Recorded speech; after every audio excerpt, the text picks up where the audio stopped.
Il y en a qui parlent de près de 15 millions de Burkinabés dans la rue. 43 pays dans le monde qui sont mobilisés. Et vous avez vu le nombre d'artistes qui sont impliqués. Il y en a, leur page a été visitée, on parle d'1 million, 5 millions. Et là même, c'est certaines radios hostiles au Burkina qui a été obligée de reconnaître en tout cas la force de frappe qui a été manœuvrée au Burkina Faso. Et aujourd'hui, après le 30, moi, je retiens quand même 5 leçons majeures. Vous allez au-delà même de nos attentes et des attentes de ceux qui ont même initié l'idée.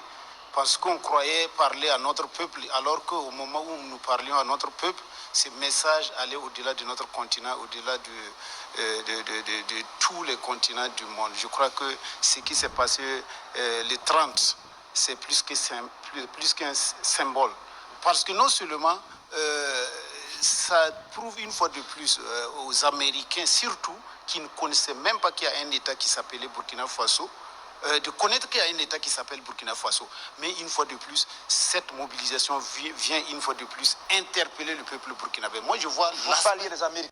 Il faut saluer ces Afro-Américains parce qu'après cet exercice au Sénat, le même jour dans les réseaux sociaux, on a vu des Américains, des Américaines commencer à se plaindre et à s'intéresser à ce que le général a dit et à ce qui se passe au Sénat. Parce que on reviendra dans ces... Des renseignements et de géostratégie sur le plan sécuritaire en Afrique. C'est ça Africom.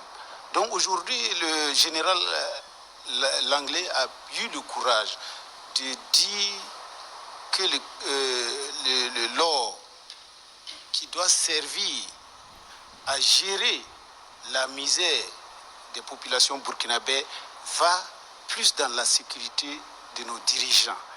Et il l'a dit devant une assemblée auguste, une institution politique de renommée internationale, à savoir le Sénat américain.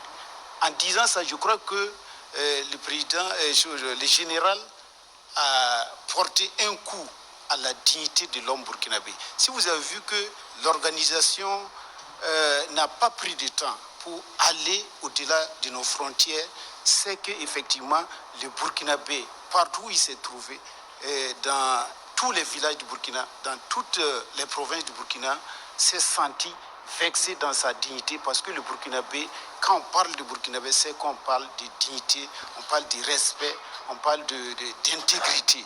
Et si cette déclaration s'est faite devant le Sénat américain, il y a de quoi effectivement à s'inquiéter, parce que nous n'oublions pas ce que le général français à un certain moment, les déclarations qu'il a faites dans le sens effectivement de recréer des conditions pour revenir occuper l'espace sahélien et dans la dynamique de l'exploitation de nos ressources. Donc ce qui s'est passé aujourd'hui, le 30, c'est une réponse appropriée à la déclaration de ce général-là qui occupe un espace très stratégique dans la géopolitique en Afrique de l'Ouest.